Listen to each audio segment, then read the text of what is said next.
Hi everyone, this is MeTV Channel 2's News Break reporting from the News Journal. I'm Veronica Dudo. A national settlement with Bank of America over its role in the financial meltdown is expected to bring more than $45 million to Delaware. The U.S. Department of Justice recently announced the $16 billion settlement. A judge says the court hearing concerning discrepancies at the medical examiner's office, thought to affect thousands of Delaware criminal cases, might only determine the fate of a single person. 2 state employees were arrested after drug evidence disappeared, but charges have been dropped against one of the suspects. The Philadelphia Eagles won their 3rd preseason game at home against the Pittsburgh Steelers. The Eagles' first regular season game is September 7th. For more on these stories, check out DelawareOnline.com. Hi everyone, this is MeTV Channel 2's News Break reporting from the News Journal. I'm Veronica Dudo.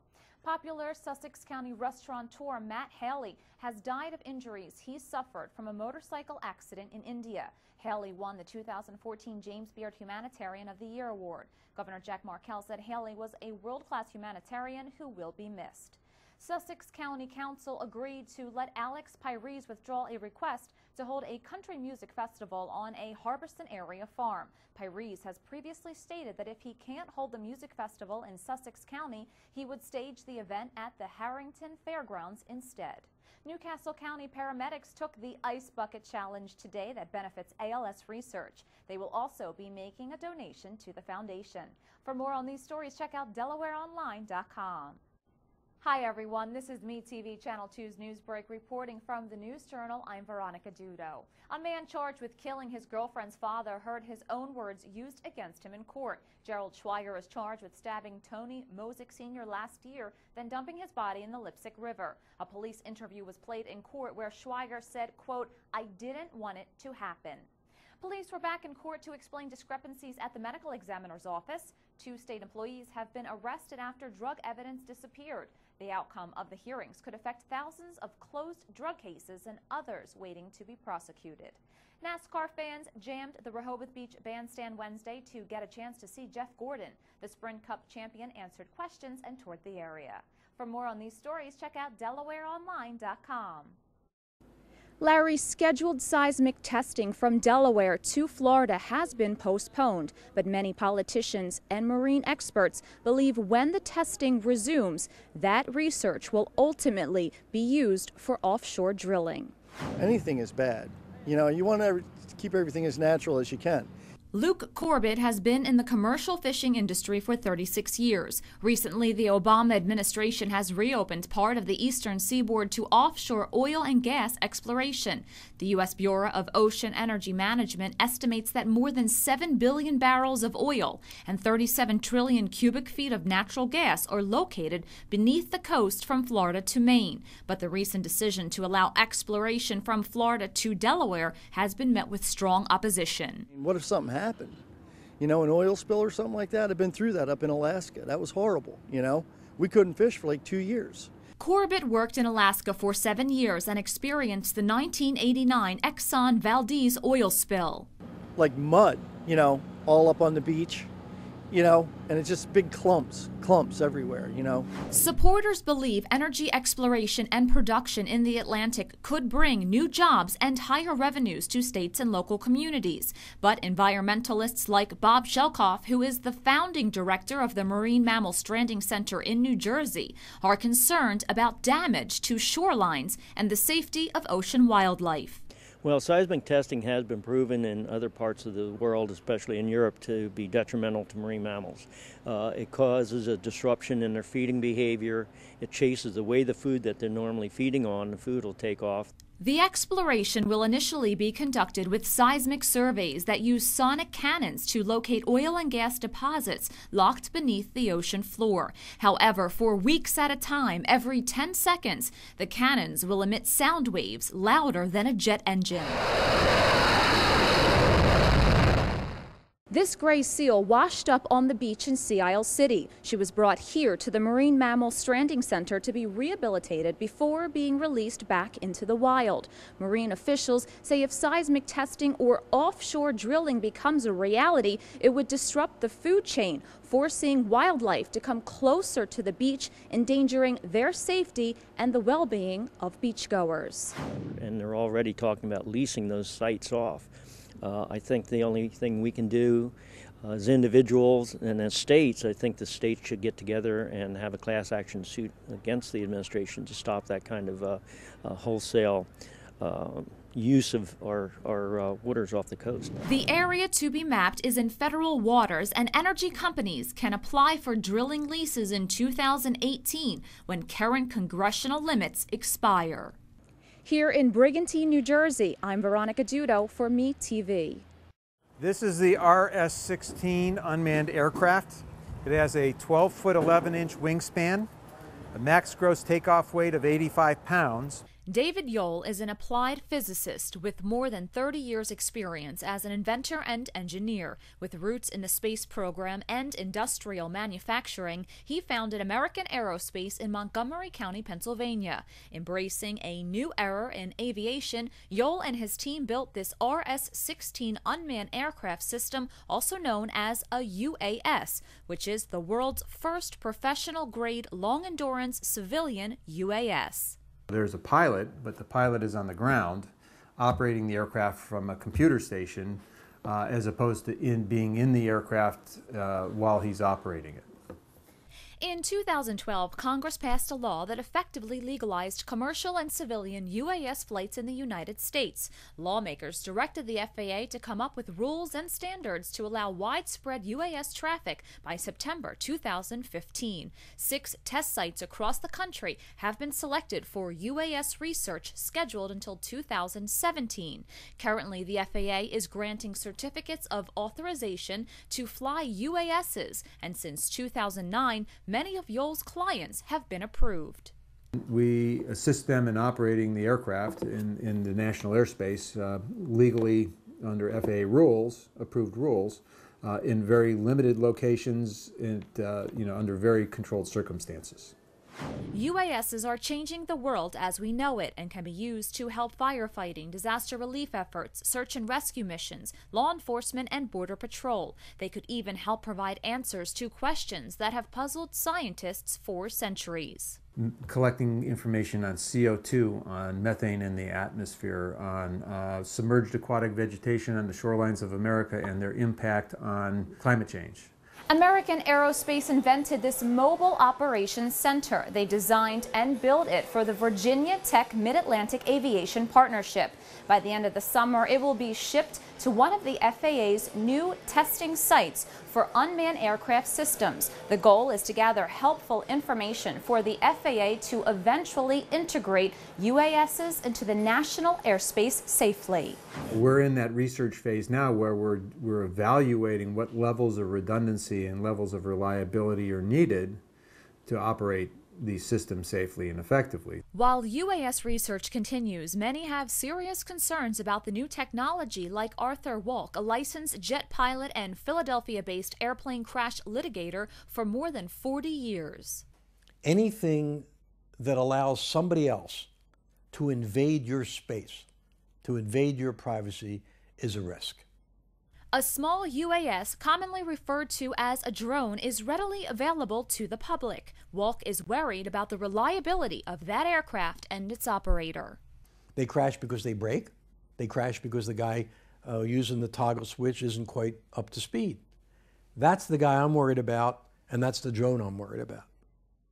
Larry, the right to know whether the food you eat contains GMOs, genetically modified organisms, is at the center of a multi-million-dollar national fight between the food industry and consumer rights advocates. Currently in the United States, the Food and Drug Administration has to approve genetic modifications to food and seeds, but there is no requirement to label products containing GMOs.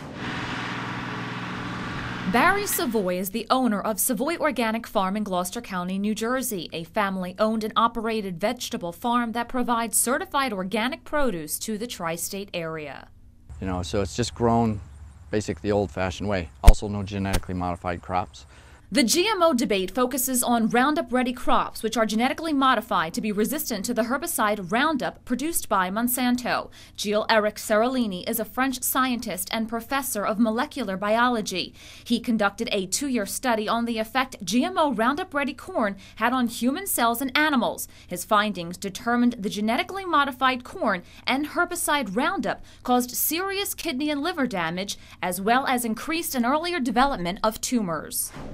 Abnormalities in livers and kidneys, inflammations and pathologies, and we had also inversion of sexual hormones and also breast tumors. More than 60 countries around the world have significant restrictions, outright bans on the production and sale of GMOs, or mandatory labeling laws. The rat is the universal model to test all chemicals, and we know that if there is any one sign of pathology in the rat, we should stop the human trial. And your findings have found that it does affect rats adversely. Of course, not only it does affect, but the deaths are 2-3 times more and more rapid in the treated groups. Do you think Americans are the human experiment with GMOs for the rest of the world? Unfortunately, 98% of edible GMOs are produced in North America. So North America is very alone in that trial.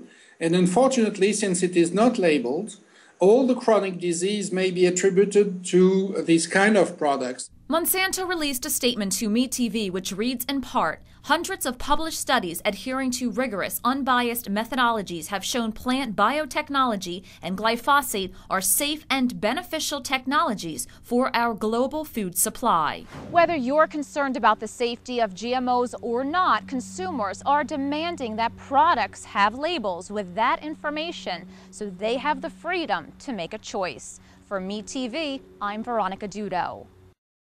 Married for 45 years, New Jersey residents John and Rosemary Cumis were enjoying their lives together. But then in 2013, their world was turned upside down when John was diagnosed with terminal pancreatic cancer. It was just devastating. I mean, we still had a lot to do. We have a young granddaughter that, you know, we enjoy, and it just devastated us, you know. John began chemotherapy in an effort to shrink the tumor in his stomach, but his condition continued to deteriorate, and every waking hour he was plagued with pain. Oh, it was like somebody sticking you with something, or sharp pains all the time, and just in my side there where the tumor laid, and it was very annoying. Cumis was desperate to get relief, and after his doctor's approval, he signed up with the state and began using medical marijuana from the Compassionate Care Foundation, an alternative treatment facility located in Egg Harbor Township. You know, it's helped me a lot. It really has. Before they had him on pain medication, he was in bed all day sleeping. He was just like a rock. He had no life at all. Now we have a life. David Knowlton is the chairman of the Compassionate Care Foundation, a nonprofit corporation founded in 2011 that dispenses pharmaceutical-grade medical marijuana to patients like John with qualifying medical conditions. He's been able to tolerate higher levels of chemo, and that's what's shrinking his tumor, is the chemo. But he's able to tolerate that because of the medicinal marijuana. If you sat here for the next 2 days and watch the patients coming through here, they're not people seeking drugs, they're sick people. According to Knowlton, there's been a radical shift in public sentiment about medical marijuana. Currently, Delaware is working to implement its medical marijuana program. Recently, New York legalized the use of marijuana for selected medical purposes, and Pennsylvania is hoping to follow a similar path. Meanwhile, Knowlton and his team are working to lead the way with research. We provide a number of strains of marijuana. In fact, the majority of the strains we provide have a low with THC, tetrahydrocannabinol, which is the ingredient that causes euphoria. We have strains that are very low so that we can provide them to children, for example, who are having seizures. The Compassionate Care Foundation is one of 3 operational alternative treatment facilities in New Jersey. By law, the centers must grow and dispense medical marijuana. We picked out the best mothers and the best genetic grouping that we could find. And we take cuttings off these, root out the cuttings, and that's our future product. After the medical marijuana plants are cloned, they spend 2 to 3 weeks vegetatively growing in the nursery. Then they're moved here to the flowering room where the flowering process begins. 12 hours in light, 12 hours in darkness for 8 to 12 weeks. Then the plants are ready for harvesting. And they dry and cure over the next 7 to 10 days. So this is what the end product looks like. An end product that for many, like the Cumises, is proving to be a new beginning. He's back into life. It's been a gift. On May 26, 1978, Resorts International Casino Hotel opened to the public, becoming the first legal casino outside of Nevada. It was the day Atlantic City tried to change its luck. This casino is now open. For decades, the seaside resort dominated the East Coast gaming industry, but that all changed when the stakes were raised and surrounding states began legalizing gambling. In 2006, Pennsylvania's first slot machine parlor opened, 2 years after lawmakers authorized gambling to raise money for property tax relief. Of course, they will never have that beautiful boardwalk, Atlantic Ocean, and beach. So Atlantic City has that over Philadelphia. Atlantic City has the entertainment policy over Philadelphia right now. And I do believe the best chefs in the Delaware Valley are in still the Atlantic City jurisdiction. So Atlantic City has that as well. So from a well-rounded gaming destination resort standpoint, the Atlantic City experience is still superior to Philadelphia. But Philadelphia is on the move, and they are making it, and they can make it. Now the Keystone State is home to 12 gambling facilities with a second casino license up for grabs in Philadelphia. Roger Gross, the publisher of Global Gaming Business Magazine, says while the Philadelphia casinos are doing well, there's major concern another casino would be too much competition. There's a lot of debate whether the second casino is necessary in Philadelphia. A lot of the existing casinos are saying it's going to drive them out of business or at least cut into their business substantially. I think it probably will. Pennsylvania isn't the only state that wants a piece of the action. With 5 Indian-run casinos located upstate and 9 slot machine parlors at racetracks, New York is wagering on more casinos. Recently, voters approved the expansion of 7 full-scale casinos, including the possibility of casinos in the New York City area in 7 years. Any casino that gets part of its business from the New York City area will be negatively affected. We've seen in the casino industry that proximity, that location is the most important thing. So you're going to go to the closest casino that you can if you just want to gamble.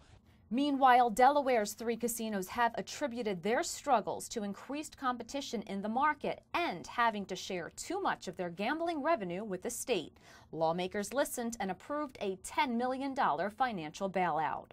They have raised taxes 5 or 6 times in the last 3 years, so this is kind of a give back and kind of a reason to make the gambling industry in Delaware more viable. Right now, they have a threat of firing employees and really downsizing in Delaware just because the same thing that's happened in Atlantic City is happening there. Maryland has legalized casinos, so people who were normally coming from Maryland to visit Delaware casinos are now staying home in Maryland.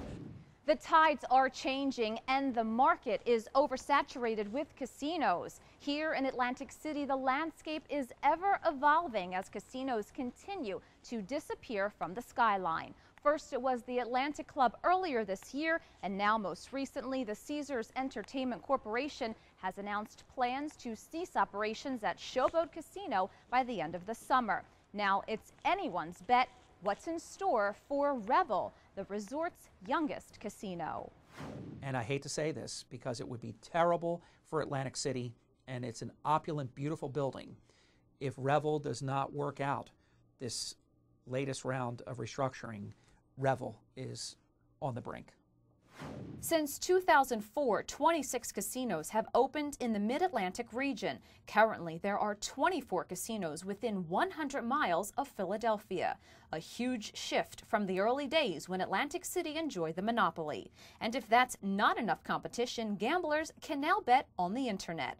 Borgata has led the way, offering online gaming to anyone legally allowed to gamble and located within New Jersey's borders through computers, tablets, and smartphones. And it's basically like playing the slot machines and the table games, blackjack, and some of the games people are very familiar with here at the Borgata, playing on your laptop or on your computer. And we foresee that the next 6 months we'll see better numbers as people become more familiar and more accustomed to it. As dozens of land-based casinos in the Northeast and more on the way continue to fight for the same customers, only time will tell which casinos will strike it rich and which ones will fold.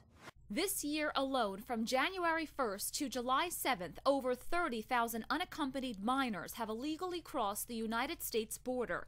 According to the Department of Health and Human Services, 1,500 of those children have been placed in New Jersey, 386 in Pennsylvania, and 117 in Delaware. Jan Ting, a law professor at Temple University and immigration expert, says the current influx of children has brought attention to a serious question the country must answer.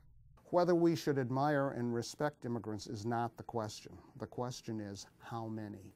In 2008, an anti-trafficking law which prevents the government from quickly deporting minors not eligible for asylum in the U.S. was established to protect immigrant children from being trafficked. The Obama administration claims the law is partly responsible for tying its hands in dealing with the current child migrant surge. But many officials say there's an exceptional circumstance clause that could be exercised. They're not trafficked. Their parents are paying smugglers thousands of dollars to get them into the United States. These kids are never going to leave. These kids are here forever, and more are coming, right? Because they're phoning home and say, yep, it works. This is a smuggler you can trust.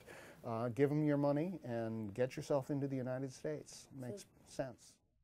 Ting served as the assistant commissioner at the Immigration and Naturalization Service from 1990 to 1993, and he says the current border crisis is impacting Americans across the country. One of the problems with admitting people on a kind of ad hoc basis is that we have no prior health screening. Americans can't get higher wages if there's this pool of unemployment around them. And everywhere I go, I have public school teachers come up and talk to me and say, we have such a problem in our schools. We have so many immigrant children who don't speak English, and frankly, those are perceived as special needs children, so they get all the resources, and so there's really nothing left. I mean, it's really hurting public education everywhere.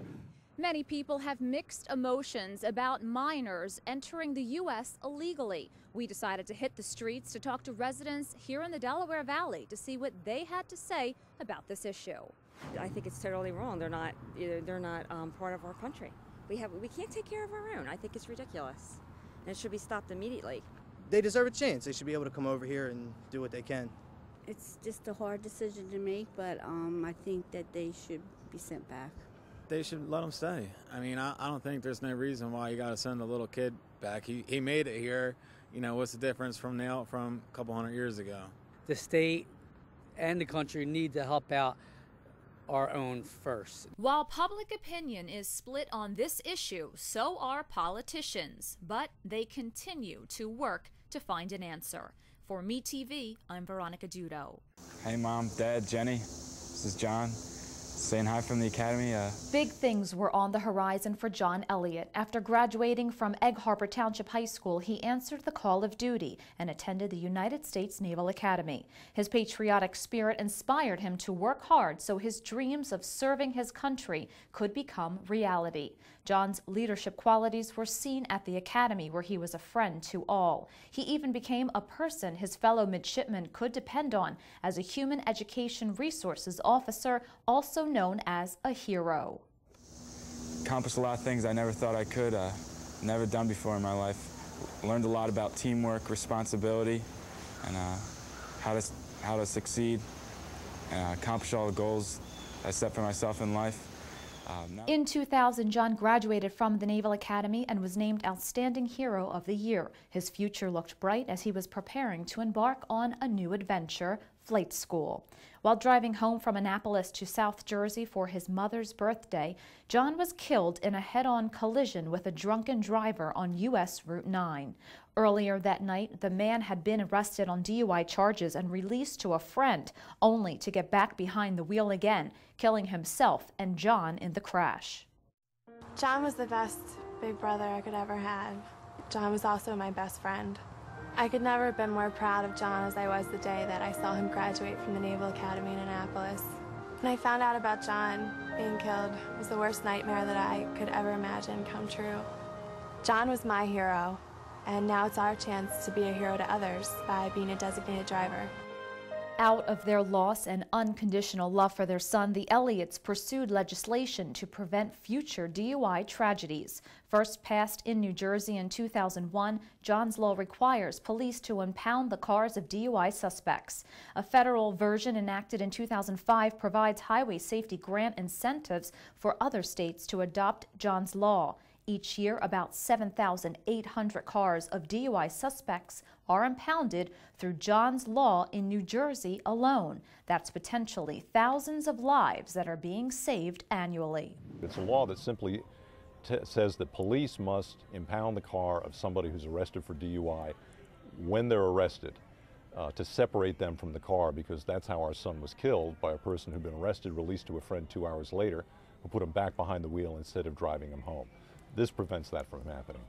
Striving to promote and honor John's legacy, his family also established the John R. Elliot Hero campaign. Their message is simple: if you're going to drink, use a designated driver. The Elliots are hoping to save lives by changing behavior and encouraging responsible choices.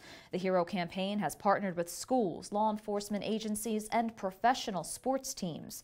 Currently, they're looking to register 1 million sober designated drivers through their website to end drunken driving nationwide. The term hero was certainly inspired by his being named the Hero of the Year at the Naval Academy, but the hero in the Hero campaign is the designated driver, the person, the friend, the spouse, the loved one who drives home a friend who has been out drinking alcoholic beverages to make sure they get home safely.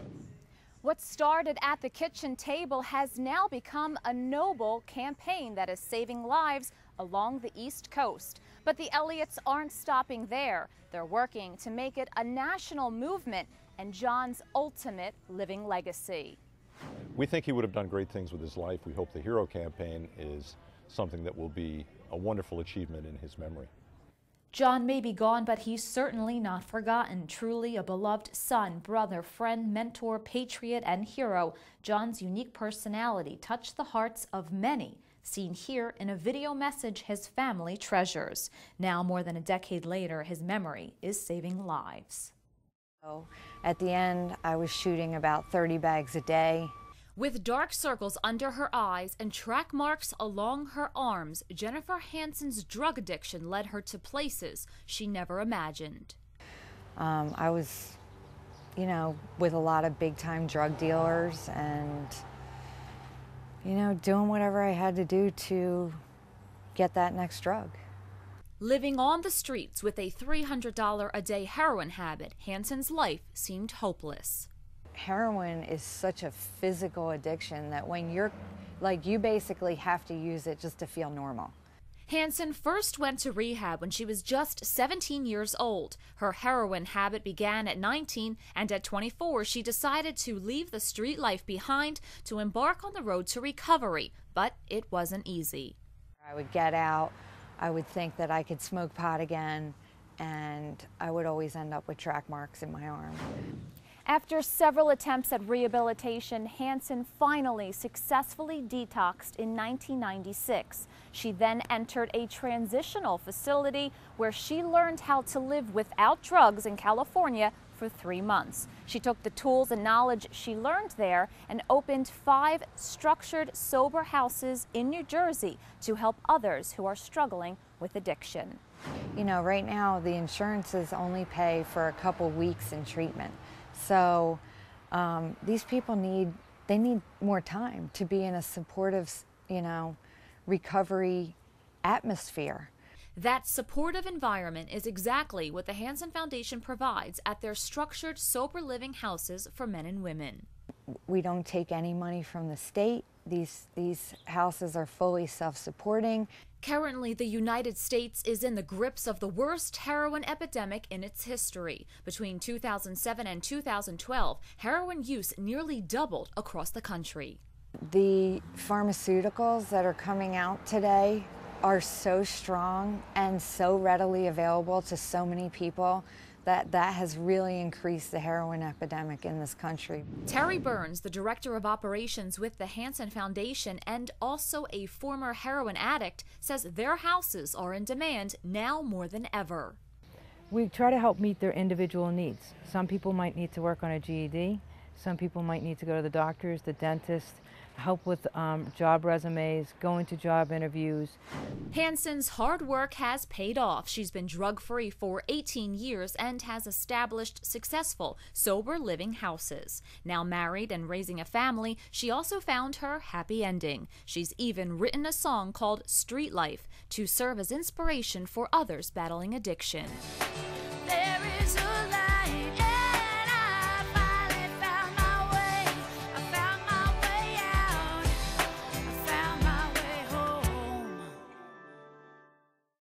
Currently, it is estimated the number of U.S. heroin addicts ranges from 300,000 to 500,000, up about 75% from 5 years ago. Here's what I don't get, Veronica. Why now? What happened all of a sudden that we have a crisis? Larry, we heard many times the reason why heroin abuse is so prevalent right now is because people who started abusing prescription painkillers found heroin as a cheaper alternative. Larry, the Common Core state standards are the government's answer to preparing children for the future. Officials claim Common Core will educate students in a manner that will assist them in becoming more competitive in the world market. But not everyone's sold on the new approach. Currently, many states are repealing Common Core altogether. Here in the tri-state area, the controversy continues on this highly publicized issue. We don't want Common Core in our schools. Janice Lennox and Deborah Yoa are members of Concerned Citizens of Southern New Jersey, a grassroots group adamantly against Common Core. It's not known by the public that much. It was kept quiet. It was signed on by the governors in 46 states without anybody in the state knowing it. It was put into the schools without anybody knowing. This is going to kill the desire of the children to learn. I want my children's educational freedom restored to what it was. There's nothing wrong with the way we were taught in school. Common Core is a set of benchmarks specifically detailing what children should know and be able to do at each grade level in both math and English.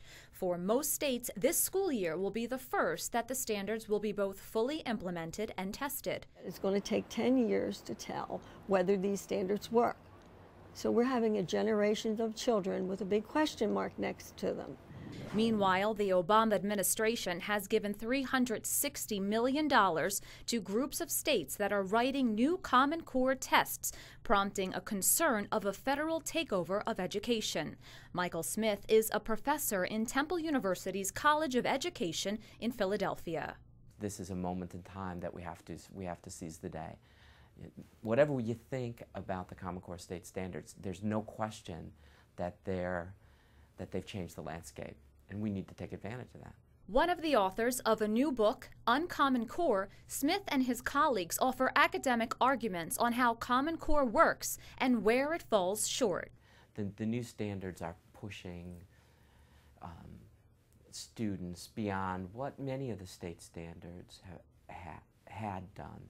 So what the concern is that once we have these tests in place, then there'll be more teaching to the test instead of teaching the child. We need to be mindful of what the new standards are, but also what we've known in all the educational research about what will help kids achieve it. Here in North Wildwood, New Jersey, I'm Veronica Dudo for MeTV.